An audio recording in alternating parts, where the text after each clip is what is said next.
be showing you how to create this weathered rustic gray stain look by just using paint. So the paints that I'm using are the Waverly chalk paint. I'm using the white and the elephant gray. And I'll just have a little jar of water because I'm going to be watering down my paint, and then a wide brush. I think it's about an inch brush. And then I just have this old towel that I use for this method to wipe over my board. So you'll need some type of old cloth or just something to use to wipe over that. And I have a piece of cardboard here that I'm going to use to thin out my paint and just brush off the excess paint. So we're going to start with our 1-inch brush. We're going to have a little bit of water in it and just dip it into the gray. And because it's watered down, it's not really going to stick on the brush too well, so we just have a little bit of gray on here. And I'm just going to start brushing this on. So we're just doing long strokes of that. Then we're going to dip a little more water, dip into the gray again, and just keep repeating that process. And I am staining a 4-foot sign today. I'm using individual planks that I've combined together to make a 10.5 inch is about the size of the width of it, but they're 3.5 inch planks that I'm using at 4 feet long. So it's going to be a 4-foot sign, and I'm trying to get that rustic weathered look. Okay, so now I have my first coat down of my gray, and now we're just going to go in and add our white.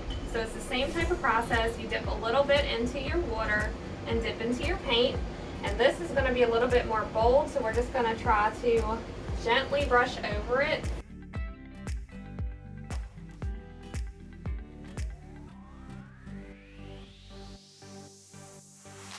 This whole process is just based off of layering and just getting the look that you're going for. So it just depends on how dark you want that stain to be and how much you want the wood to show through, on how many times that you switch between paints and how much paint you apply to it.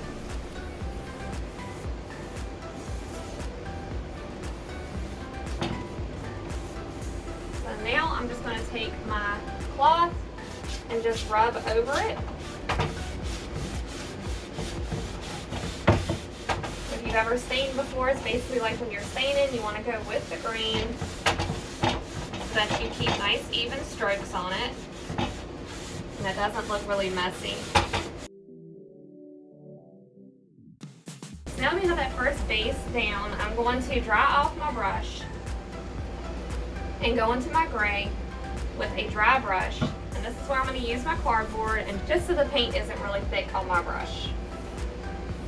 And we're just going to brush over this with our gray.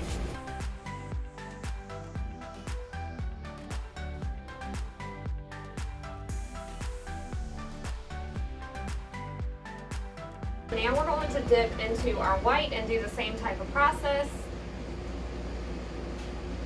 I'm going to fan it out here just to thin it so that I'm not really heavy on my paint. And so now we're just going to dry brush over with our white.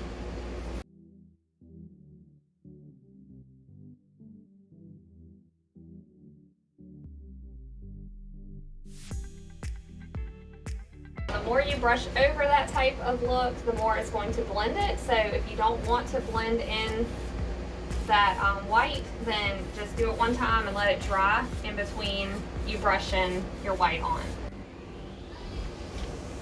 Now I feel like mine is a little too dark, so I'm going to try to lighten it up.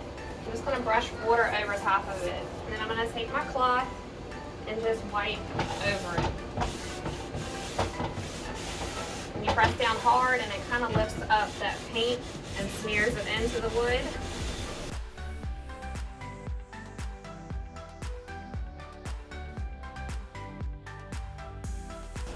And you'll see as you wipe over it, it starts to show that wood grain back through it again.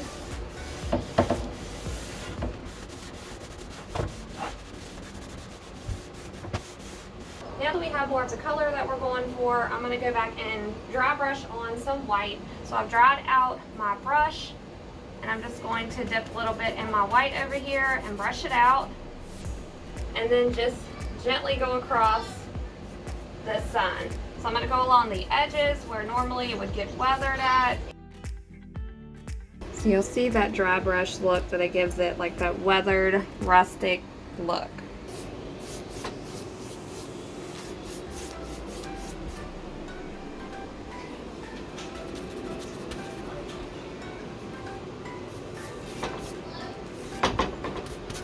So this is what it looks like up close.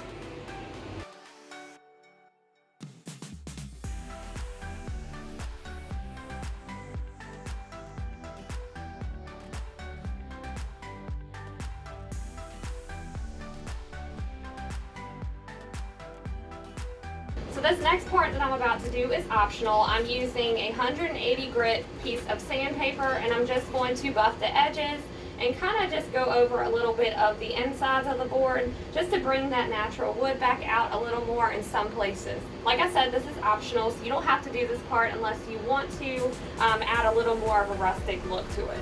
So if you're making these signs to sell, I would definitely suggest that you let your customer know or include a note with your customer that they may need to reseal the sign every so often, like every 6 months to every year, depending on where they keep the sign, just so they can make sure that it'll last, because unfortunately after time, the sealer will wear down, especially if it's being rained on, you know, left out in the weather. And I already have all of my stencils cut out. I use a Cricut Explorer Air 2 for that part of it.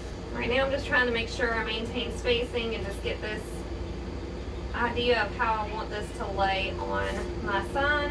And just to make sure all of our spacing is correct, I'm going to measure in between my letters and see that they're all going to be the same space in between.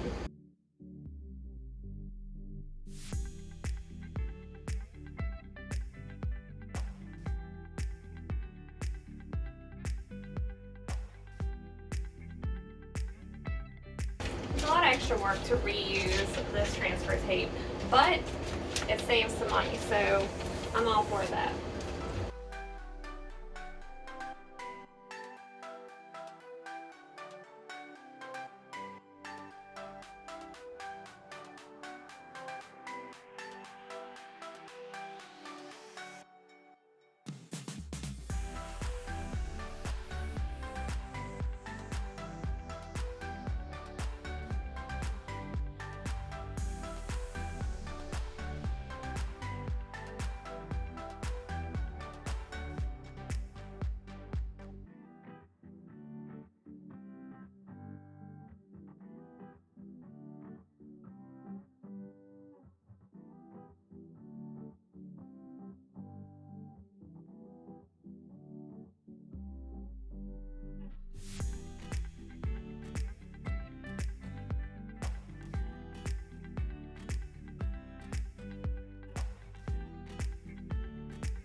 So I've had trouble before with it bleeding up underneath the stencil whenever it's split like this with the plank. So what I do, and what has helped me, is just run along these little crevices with your nail and just press them into those crevices. Then that kind of seals off that little opening that it has to bleed into.